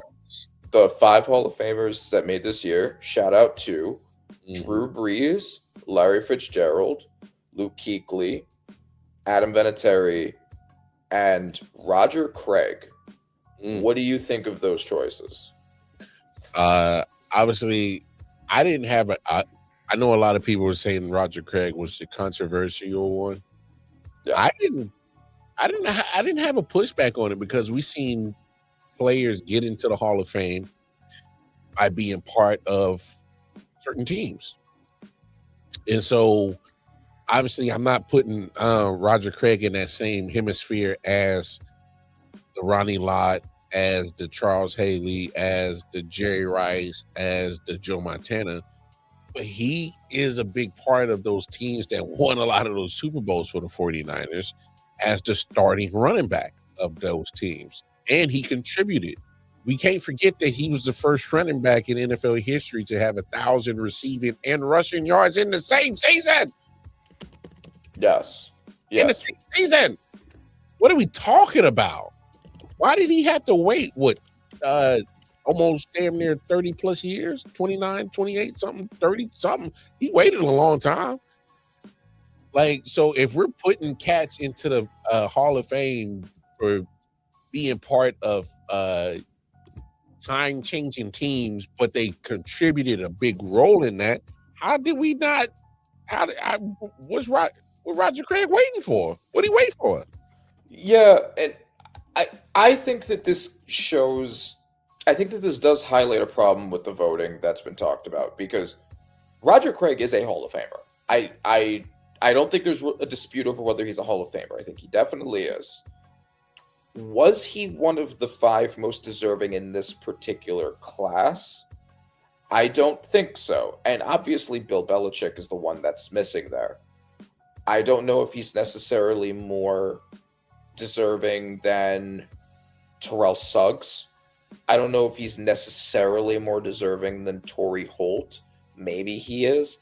I think obviously, and I'm going to be the one that's going to say it, I think there's a debate over whether he's more individually deserving than Eli Manning. And also, one of the things that Roger Craig is the most known for is the fumble that gave the Giants the Super Bowl over his team. That's fair. Roger Craig is a phenomenal historical running back. If you look at his counting stats, they don't look necessarily Hall of Fame worthy. I mean, he was under 10,000 rushing yards throughout his career. But he is a Hall of Famer. But the problem that I have with the voting system is the way he undoubtedly got the vote because he was on his way off of being eligible for ballots anymore. Mm-hmm. And they didn't want to risk him not being a Hall of Famer at all. And the problem with that is it's not supposed to be like you play this kind of chess game to get as many of the right people in as possible. Like, you're supposed to be, who are the 5 most deserving people that are available right now? And I don't think that he was. And that's fair. But he deserves to be a Hall of Famer. And I think what they need to change about the voting system, because everybody says they need to change the voting system. We all agree on that, but I don't think a lot of people have real specifics on what that means. I think if you are eligible as a Hall of Fame vote nominee, you should just be that forever. I don't think there should ever be an expiring period of when they can't vote for you anymore. Facts. I'm with you on that. So you never get this kind of thing. Because there's no reason for it to expire, right? If you never get in, you just never get in. But I don't think that they should lose the opportunity to ever vote for you past a certain point. It's kind of like arbitrary line that they created. You know what I'm saying? I'm with you. I'm with you because here's what it does. It makes this year's vote agenda driven. It makes it agenda driven because now Roger Craig is in his last year of eligibility, and then somebody has to come off that list. So no doubtably, there's somebody else, like you said, that's not going to make it because now there's an agenda that we got to get Roger Craig in there because this is last year eligibility. So what if that was Belichick's spot? What if that was Torrey Holt's? What if that was T. Sizzle's spot? What if that was somebody else's spot that was sitting right there? What if that was Eli Manning's spot? So I hear you. But again, and that goes to the voting process. Roger Craig this should never been a or else type of moment for him where we got to put him in or else there's nothing left. There's no eligibility. So he should have never been in a situation point blank period. I mean, right. Why wait so late? So I have so many flaws with it. We've already harped on Belichick and Roger Kraft. Eli Manning not getting in. I for sure thought he was getting in first ballot. Yeah. That's just and my reasons might be different from yours. I just think because I think we're gonna. The guy I'm about to compare him to, he won't be a first ballot Hall of Famer, but he's going to have a conversation of getting in or not, is Julian Edelman. And the reason why I say that is because if you look at his numbers, regular season wise, they're not going to blow your mind, but he hit a switch when it comes to postseason. And I kind of feel like Eli Manning always kind of did the same thing. For sure. And I think Edelman is also a Hall of Famer. I don't think Edelman's a first ballot Hall of Famer. No, but no, first ballot. but No, no. he is for his contribution to football history and And that's what I'm his saying. postseason performances and all of that. He does And deserve to be in. And if that's the case, then I think that logic needs to be should have been applied to Roger Craig a minute ago. Was Roger Craig first ballot Hall of Famer? No, I'm not going to say that. I'm not going to say that. Is he a Hall of Famer? Yes, because he contributed to a part of football history that is and will forever be talked about in the story of NFL, of football. Yes. It's part of that 49ers dynasty that they played. And yes, there's going to be a part when it comes to the Patriots dynasty, the second dynasty in that dynasty, that yes, we're going to have to talk about Julian Edelman because he was a key cog in it. Right. That makes you Hall of Fame worthy, in my opinion. Yes. And I totally agree with everything you just said. As long as I think that it's there has to be a cutoff, obviously, like when it's time for Mahomes and Kelsey and Chris Jones to get in. I don't want them to be like, oh well, Isaiah Pacheco and like Clyde Edwards-Helaire were part of that dynasty. They got to get in, right? Like your individual contribution has to matter, but Roger Craig does have that. Yes. Yeah, I mean, like you said, the rushing and receiving yards in the same season, right? Like he is an all-time great player. 1,000 yards and rushing and receiving from one guy in one season. Yeah, no, I mean, phenomenal player, deserves to be a Hall of Famer. I just don't know if he was in the top 5 for this particular year, and that's fine. And you could argue that about Vinatieri too, just on the basis that he's a kicker. I don't like. I don't have a problem with him getting in. He might be the best kicker ever. There's two Super Bowls that is on his foot that would not be on Brady's fingers. Just saying. Sure, I don't disagree. I don't have a problem with Vinatieri. It might even be 3.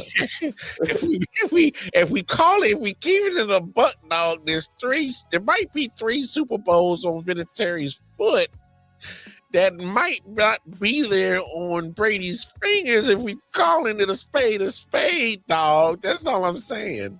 I get it. I mean, we could make those same, what would the greatest show on turf Rams be without Torrey Holt? Like, we could do that, but Oof. I don't have a problem with Vinatieri getting it. I'm just saying that you could kind of have all of these debates. Honestly, maybe they should let more people per season into the Hall of Fame. Maybe that would also help. Expand it. But I will say this.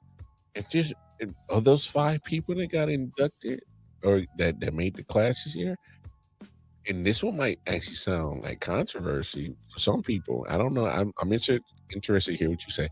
I thought Luke Kuechly was actually the controversial pick on this one. Because no disrespect to Luke. I did love his game. I just thought almost similar to Terrell Davis, where career shortened, kind of did some good football in a short amount of time. Because if I'm remembering correctly, I think Luke probably played 8 or 9 seasons. I think. Yeah, I think it was. Here, actually, I could check right now. I think it was 8 seasons. He did not play long. The guy was 8 year. 8, yeah. So 8 seasons. I just always kind of felt like this was almost like the Terrell Davis-esque, short career but high impact type of career. But the other names that was on that list, I'm like, wow, okay. No disrespect to Luke, because I can't remember if he won any Defensive Player of the Years. I don't think he did. He won Defensive Player of the Year and Defensive Rookie of the Year. Okay. 5-time first team All-Pro. Yeah, he definitely. I think he was an All-Pro in every season he played. He made a lot. I think he missed 1. He had 8 years and he was an All-Pro for 7 of them. 7-time Pro Bowl also.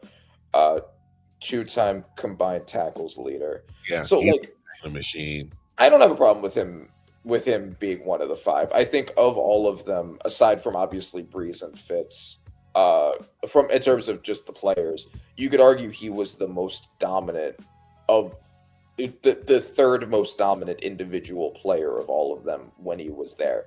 I think the longevity argument is totally fair. I think if you wanted to give it to a Suggs or a Holt or whoever instead of him just on that basis, or like a Jason Witten because of the counting stats, I wouldn't have a problem with that either. I think you could have gone in a lot of different, as long as Breeze and Fitzgerald got in, you could have gone a lot of different directions with the other ones, and then that could have been argued for.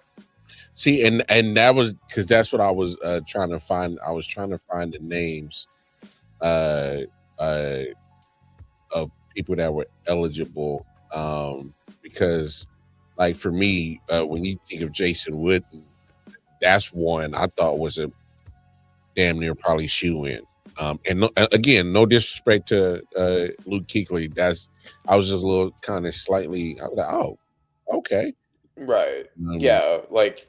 Eli Manning could have gotten that spot. Like a lot of they could have gone a lot of different directions. I don't have a problem with it being Kuechly. I think the logic behind Kuechly is more than fine. I mean, yeah, like they're just it's just only letting 5 people in per year is just kind of tough. I don't know how. Yeah, they're gonna have to expand that. I think the max is 8, but they haven't gone to 8 in a while.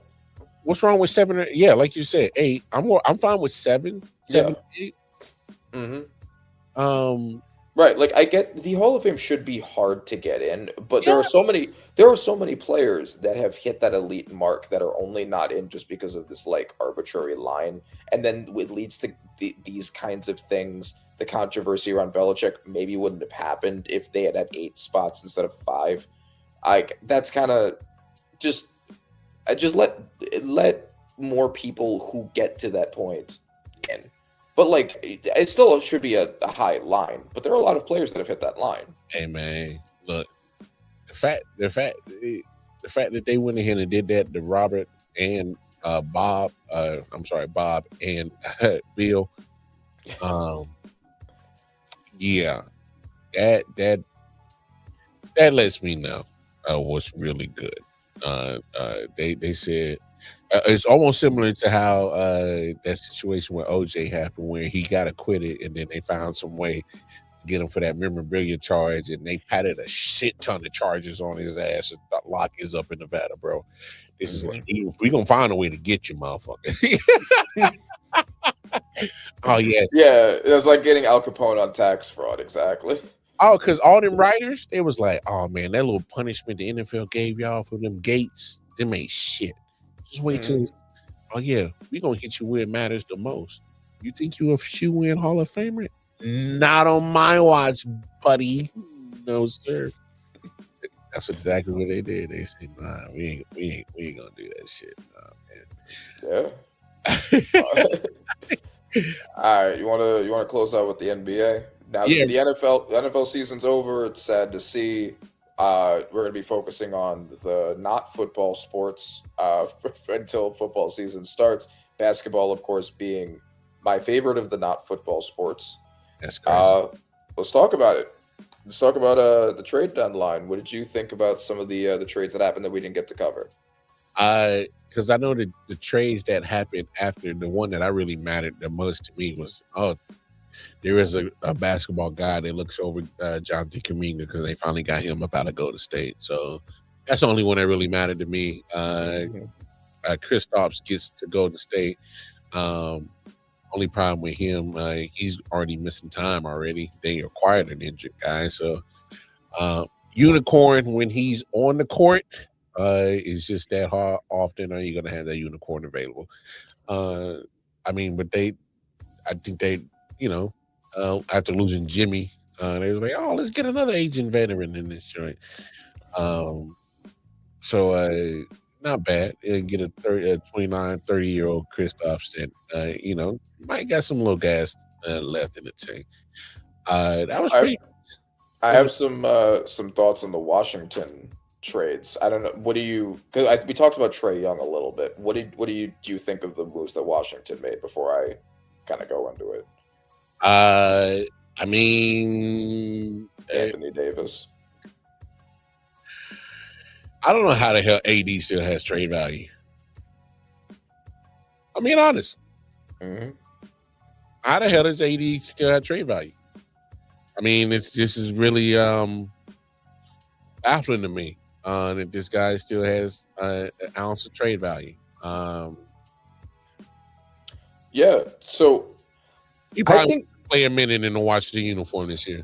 right. Well, yeah, exactly. I mean, they've already said that he's going to miss all of this season, Yeah. and I have one member of the cult of Brunsonianism that is possibly watching this and has been debating me on this for a bit now. So I'm very confused at the logic from Washington's end because you were the worst team in basketball. You were the most rebuilding-y rebuild team imaginable.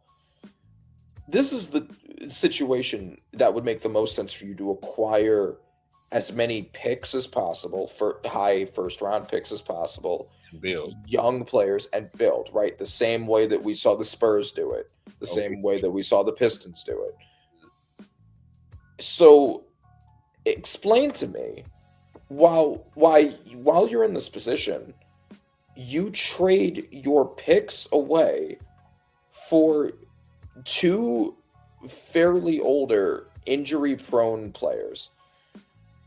What is the logic behind that? So, like, I think Trae Young. So, Anthony Davis, when he's on the court, is a great player. I still think that he's a great player when he's there. Trae Young is certainly a basketball player, and I don't understand what they think they're going to push to, like, be a contender because of this. Like, so I know that they gave a couple of firsts for AD, who they're only going to get, like, I don't know, 20 games out of. And they gave up some young players and some picks for AD. I'm trying to see exactly what they gave. Hey man, What Washington gave for Trae Young. A Will Dawkins, the current general manager for the Washington Wizards, and reason why I phrase it like that because it says current, because that's going to easily turn into past tense once you figure out that none of this shit is going to work, bro. Okay, so it looks like they just gave CJ McCollum and Corey Kispert. So, like, the trade value isn't horrible for Trae Young, but at the same time, you're trying to rebuild and you're building the team around two older injury-prone players. Trae Young is also very injury-prone. He's been injured most of the season already. The team was better without him, and you're bringing him onto this team with a bunch of young players who aren't very good. I know Alex Sarr looks like he's like a potentially rising good player. We'll see what materializes there. But AD's going to miss a ton of games. And Trae Young, when he's there, doesn't even make his team better. He doesn't play winning basketball. He's a defensive black hole. The Atlanta Hawks defensive rating became the worst in the NFL by far when he was on the court and became above average when he was off of it. And so Anthony Davis, who I assume was partially brought on to make up for that defensive black hole issue, is also not going to be there most of the time. And you are making this trade knowing that. Like, these are the kind of moves that you would make if you're like a contending team trying to win now, not a rebuilding team who's trying to grow talent organically. So I don't really understand the logic of this. I don't think it's going to work out. And on the Maverick side of it, you got off of Anthony Davis and you got some first round picks, which I think is good, but like you can't go back in time and not do the Luka trade. But I think so like from that point on, you could say like, well, this was a good move given the situation they were in regardless. But it is unfortunate, I think, to look back if you're the Mavericks and be like, we traded Luka for like a couple of protected first rounders. That's what we got out of this trade. And like, a couple of young players. Like, so okay, who did Anthony Davis, Washington trade? I just want to make sure that I know exactly the play because I don't know these players' names who were traded. uh, which is it says all you need to know. Traded Washington.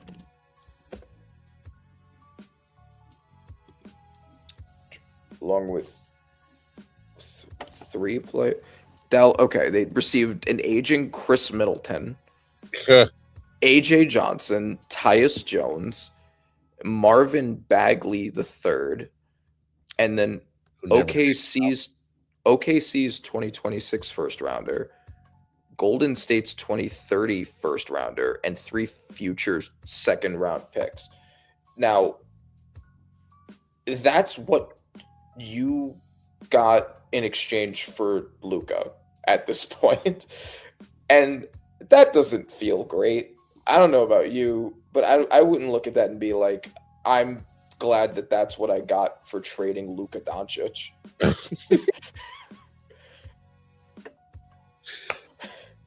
Look, I don't know about you, but sometimes maybe it's in this NBA, I guess the picks just doesn't have that certain steam like anymore. Like damn man, it was first round pick. Like it used to matter back in the day because you get some solid talent late in the first round, early second rounds back in the days, like especially when college basketball was deep with talent. And all the talent was driven coming from the NCAA. Now you got all these other basketball entities where cats can come and you can find people shit internationally, whatever. So it's more like the players that you start giving up. Like what's their role? Like how important are they to your rotation, minutes log, stuff like that? Like all that stuff to me matters now. Impact. Chris Middleton and CJ McCollum, man, we talking about some cats that was way past their prime, don't even matter no more, bro.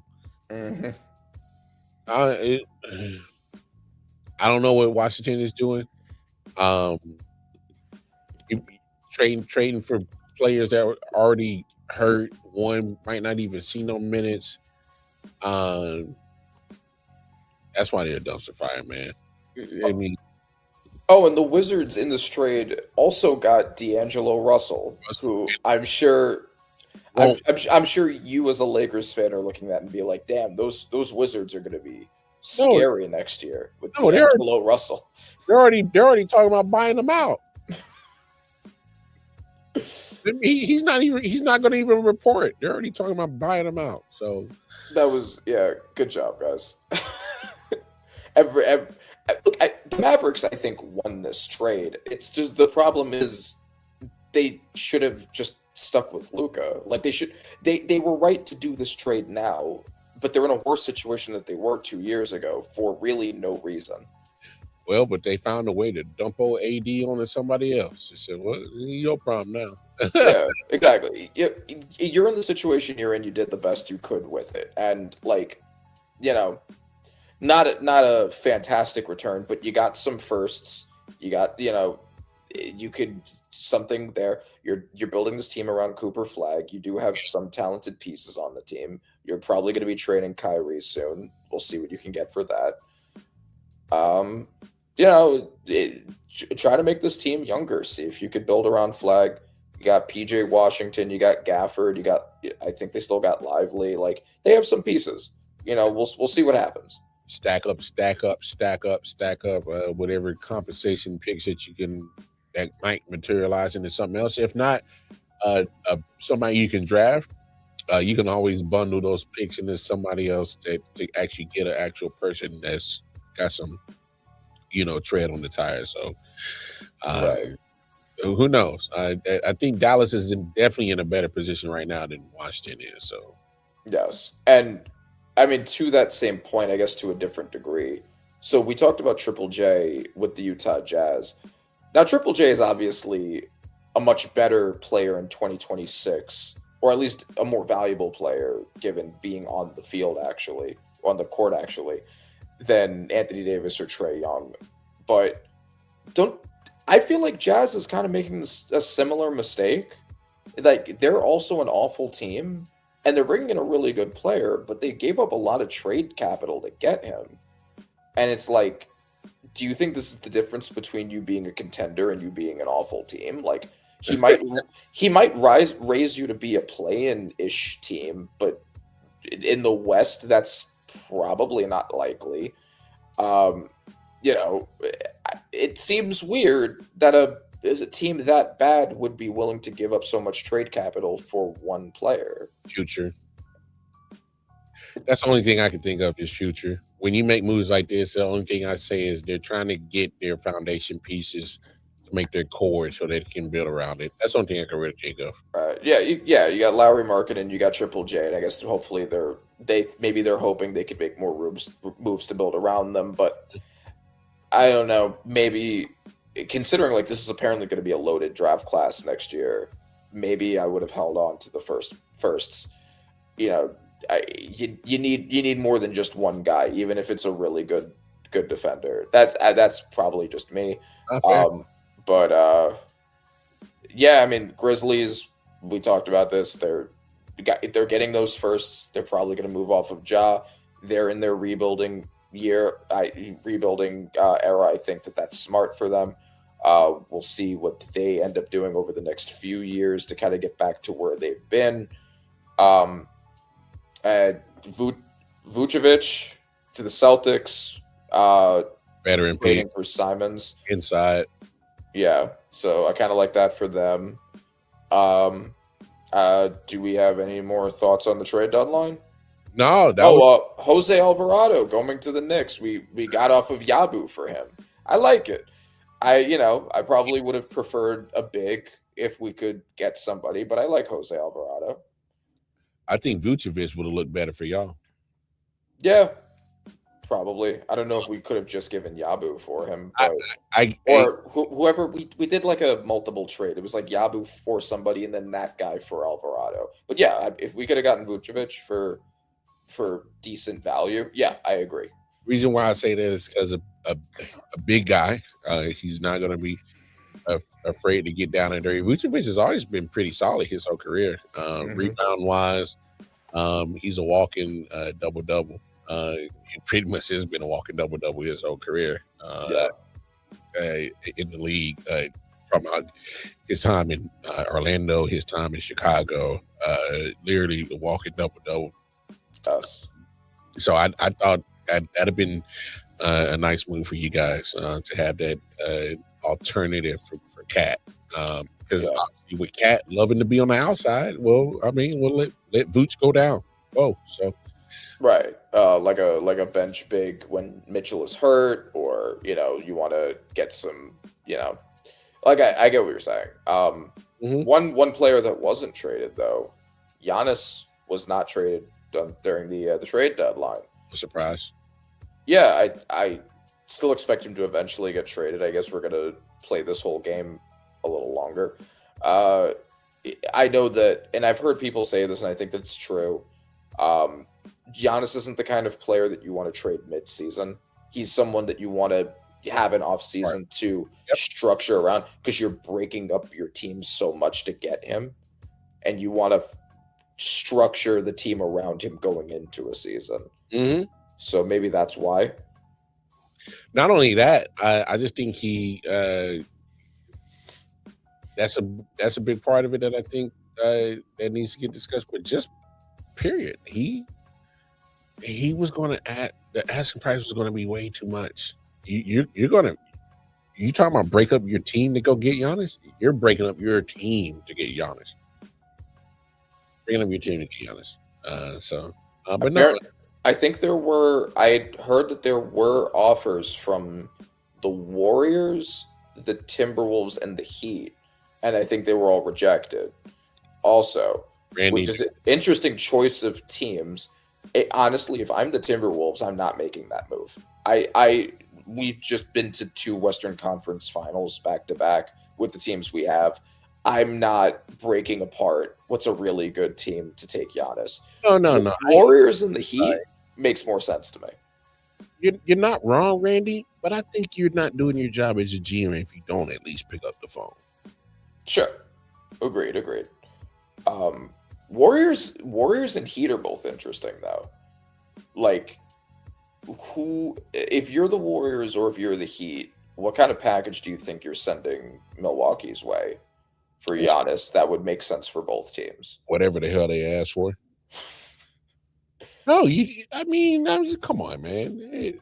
If I want a superstar that has at least 8 to 9 more years left on his career, which Giannis has, that's going to be able to spearhead anything that I got going on for Miami. Who's your superstar?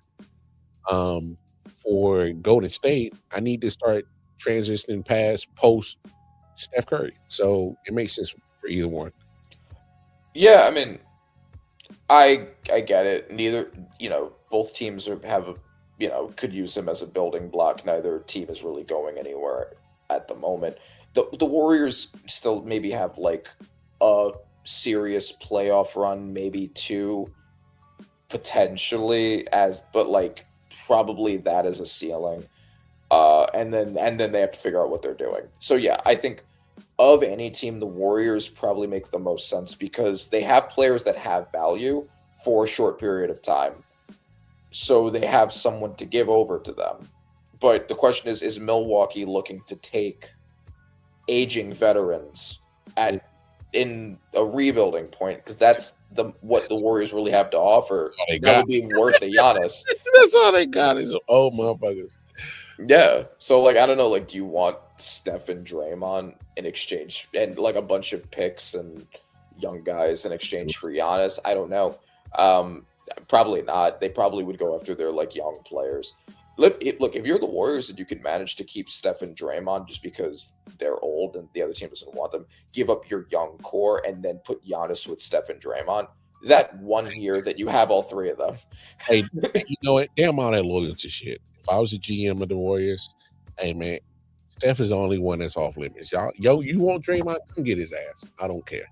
I'm saying that because I don't think they would want Draymond. So I'm saying, like, you keep him because he's too old to trade away. And then you have 1 year with Steph, Draymond, and Giannis together. Yeah. And then, like, to anybody, right? Like, Wiggins, whatever. Yeah. And then one crazy push. Yeah. for a final ring. That would be kind of cool. I hear you. But now we'll see what the NBA has in store.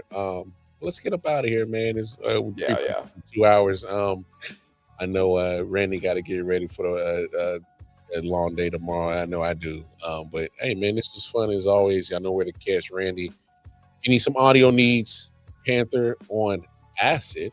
You dig? All right. Y'all know where to find me.